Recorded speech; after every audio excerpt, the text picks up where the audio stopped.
Did I lose weight just from fasting? I did not lose weight just from fasting. What I ended up doing was a combination of three things. It was a combination of intermittent fasting, a combination of the ketogenic diet, and walking. I shit you not. To this day, that is still one of the most mind blowing parts of the initial phase of my major weight loss was the fact that I mostly walked off the weight, and I was extremely skeptical of the idea of just walking off the weight. But the thing is that at the time, I didn't really have much of a choice. My hip joint was hurting, like the actual ball socket part was hurting. My knees are extra hurting. My ankles were hurting. And so I figured I gotta do something. So I figured, you know what? What's the one thing that I'm sure I could do? Let's go for a walk. And I'm not gonna lie, even something as simple as just walking, even that was still like enough of a stress. And for me, this is what I mean by that. So at one point, my resting heart rate would normally float around 80 beats per minute. I bring that up because when I would just go for a continuous walk for like an hour, my heart rate would climb up above 100 beats per minute. I shit you not. I'm not making this up. Like my heart rate would quite literally go into the 100 to 110 beats per minute from just fucking walking. I can still remember working up a sweat from just walking. So with that being said, if you are extra hella big, and if you know you're extra hella big, and you're getting winded from just walking, don't give up. It is normal. And when I say normal, I mean normal in the sense that it is normal for you that to be the response that your body hits you with. Not necessarily normal as in hey, you're good, you're healthy. Not that kind of normal. If you know, you know. If you're up there, you kind of know what I mean. Not normal, but just in case somebody thought, oh, I'm good to go. Hold on now. You trying to die earlier? I'm all for that body positivity thing, but within reason. So I'm going to go ahead and get a little bit more into the whole thing, right? So let me see. Let's start off with the intermittent fasting part. Actually, no. Let's start with the keto part. Because for me, what led me to the fasting was the keto part. I'm so serious. So I still remember the day that I went to the store and I just bought a bunch of vegetables and stuff. And I might throw some images here just to kind of show you what I'm talking about. Got some stuff, right? Brought it home. I went into the refrigerator. I threw away just about everything that looked a little bit unnatural, which was basically everything. So by the end of that day, I literally got rid of everything in the refrigerator and in the food pantry and in the freezer because just about everything was the kind of thing that wasn't really going to be helping me. A bunch of canned food, a bunch of processed shit. Ice cream, not saying that ice cream is inherently bad, but at the time, if I'm trying to set up some new habits, it's not the brightest thing in the world to have the very things I'm somewhat addicted to at that given time. I figured, just get it out of here.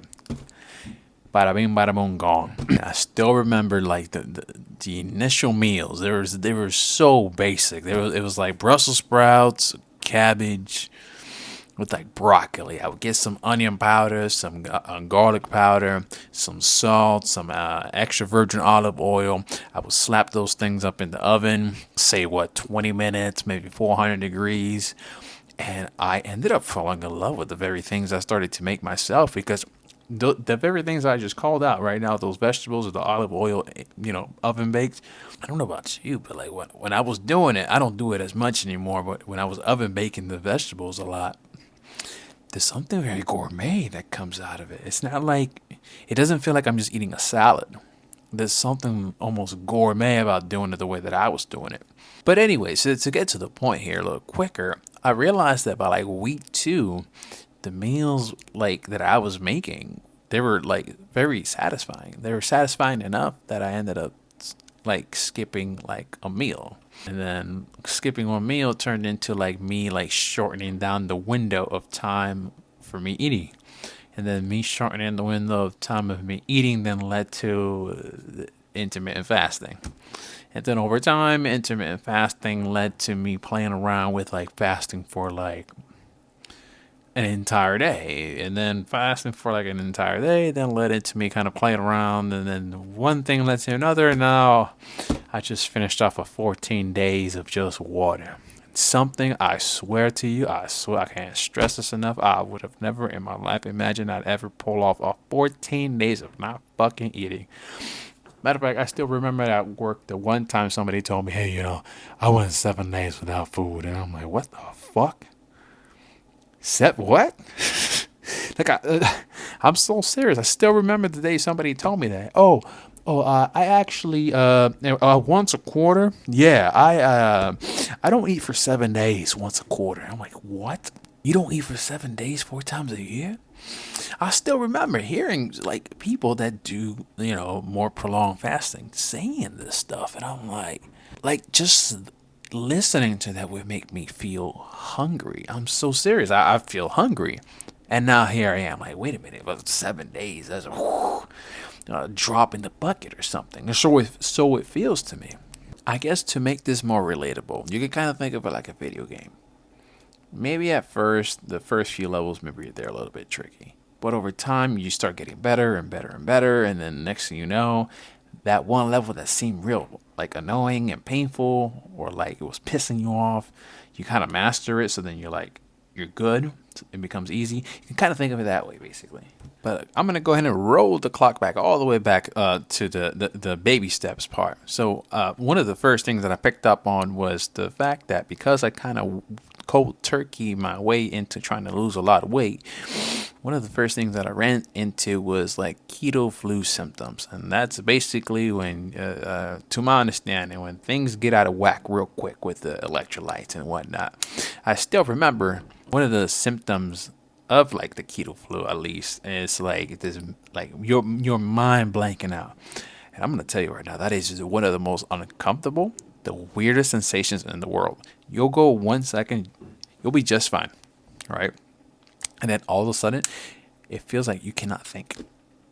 I swear to God, you'll literally be just fine, and then the next, somebody will tell you, "Oh, can you? What's 2 + 2 again?" And you go like, "Shit, hold on, wait." Like literally, my mind will be blank. I can't think. That's the thing. And so here's my understanding of if you ever feel something like that, here's my understanding of what's happening at that given moment. Whatever the right electrolyte for this is, what's taking place is you're quite literally running low on the very thing that your body uses within your own brain to like spark the little connections so that you can actually communicate with different parts of your brain. So you'll quite literally your ability to think is quite literally degraded when your electrolyte levels get a little bit out of whack because maybe you went a little too quick, like I did. Cold turkey status. I don't recommend it, but I'll be honest, that's just the type of person I am, and I'm sure there's going to be plenty of you too that are going to cold turkey a bunch of things. Just do so at your own at your own comfort level. That's all I got to say to that. And I'm going to tell you right now, real quick, I learned the art of playing around with salt and water. And I still remember like the one time that I put some salt in the water, and then all of a sudden I felt like I could think. But then I was like, oh, wait a minute, I think I put too much here. And all of a sudden I'm like taking way too many dumps and shits over here, fucking diarrhea central. So then that happened too. So then I had to kind of play around with that. So there's like a happy balance I had to kind of like strike. And this happy balance, it's almost like, at least for me, it almost felt like it just wants to fuck with me or something. Because like 1 second, I think I'm getting the balance just right. But then because of like whatever activity levels I'm going about at any given moment and how the weight was kind of fluctuating up and down on the way down, right? What might be like the right portion for one day, all of a sudden like has me, doing the old diarrhea over there. But then like the next day, I might be just blanking out again. So this is one of those things where I learned that I just have to kind of play around with it.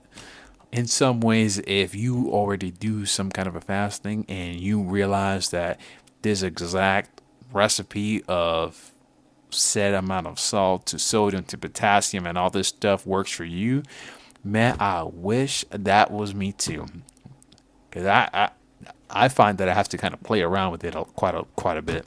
For most of my weight loss, I basically ate a very identical meal. I'm going to go ahead and post a little thing over here, but it was very identical. And I primarily did this out of fear. Things are working, and I figured, you know what? Let me keep them going. And I'm afraid that if I eat something else, I'm going to gain all the way back. And that's just the truth. In hindsight, now I know that that's literally not going to happen.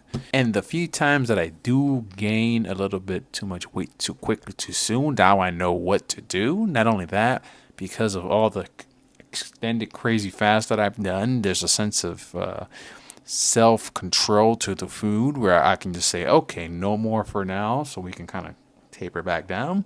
But at the time, this is at the time where I was still like developing that mental mastery when it comes to food.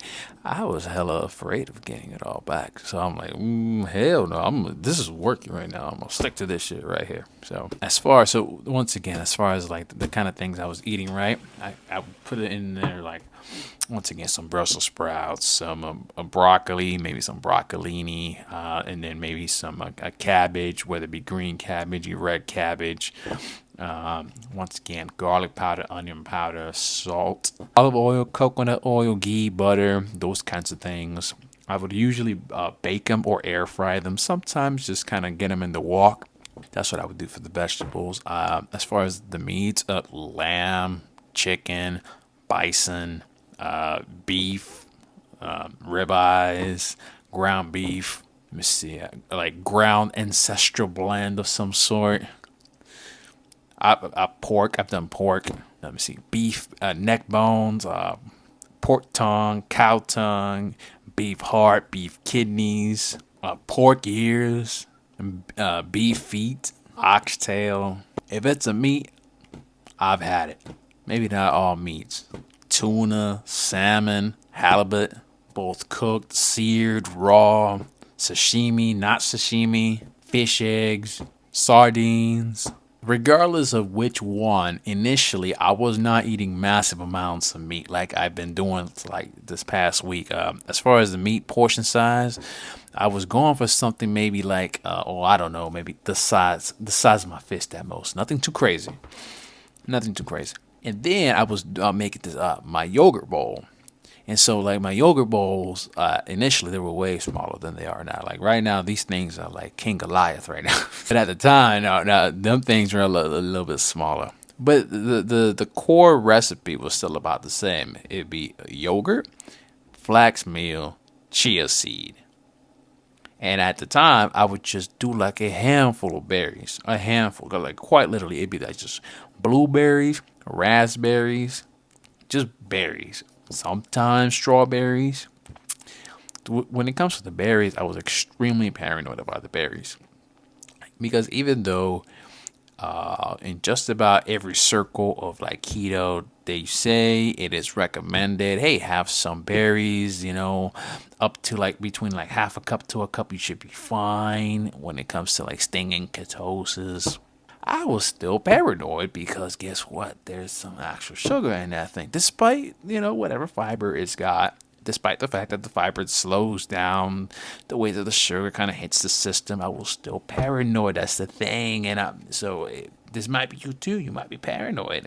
It's understandable. I was paranoid. Hella paranoid. I'm over here, like, I was going 320, and then 310, and then 305 pounds, and then 295, and then like 280, right? But I was still paranoid because, especially when you're first starting out and you're kind of winning, there's this thought process of, what if it goes away? What the fuck am I supposed to do now? I know the answer to that is you just keep going. But at the time, it's like, what if it goes away? Like, I don't want all this work to go away. It only been like 1 month. And I'm over here like, oh, if 1 month works goes away, it's going to be the end of the world. It's not going to be the end of the world, but it feels that way. At least to me, it felt that way. But I had some berries. So blueberries, raspberries, berries. And as far as the yogurt, I would do like either yogurt or kefir. And then with the kefir, I would just play around with different types. So sometimes I would just do like one type of yogurt, one type of kefir. So like for example, it might be just like plain yogurt and then like a plain kefir. And then I might do like a goat yogurt and then like a goat kefir. And then sometimes I might do like a cow yogurt with like a cow kefir that's flavored with like ginger or something. Raw Farms has that one, by the way. A little bit on the pricier side, but interesting if you want to give that a shot. And I will play around with that. As far as the yogurt bowl, that's pretty much it. And then eggs. Hella eggs. I've never ate so many eggs in my entire life. I swear to God. I think I've ate a minimum 4 eggs. Between 4 and like, I think the most that I ate on a sitting was maybe 12 to 16. I swear. But I've never ate so many eggs in my entire life than in these last few years since my initial weight loss. I'm telling you right now, eggs, eggs, eggs, eggs, eggs, eggs, eggs, eggs, eggs, eggs, eggs, eggs. And aside from that, the one thing that I was doing a lot initially, not as much now, is basically water with lemon, apple cider vinegar with the mother, and some kind of a salt. I was doing that for maybe the first 6 months. And then I started to kind of wean off of it because I realized that something about having a taste of something like slightly sweet, I discovered that in me not doing it, I found it a little bit easier to not feel a temptation to actually break a fast a little bit sooner than anticipated. That's what I discovered. So I went with more water, more carbonated water, which by the way, I do have like a carbonation little manual pump thing, so I can just get hella carbonated water. So most of the time, I'm either having plain water at this point or carbonated water.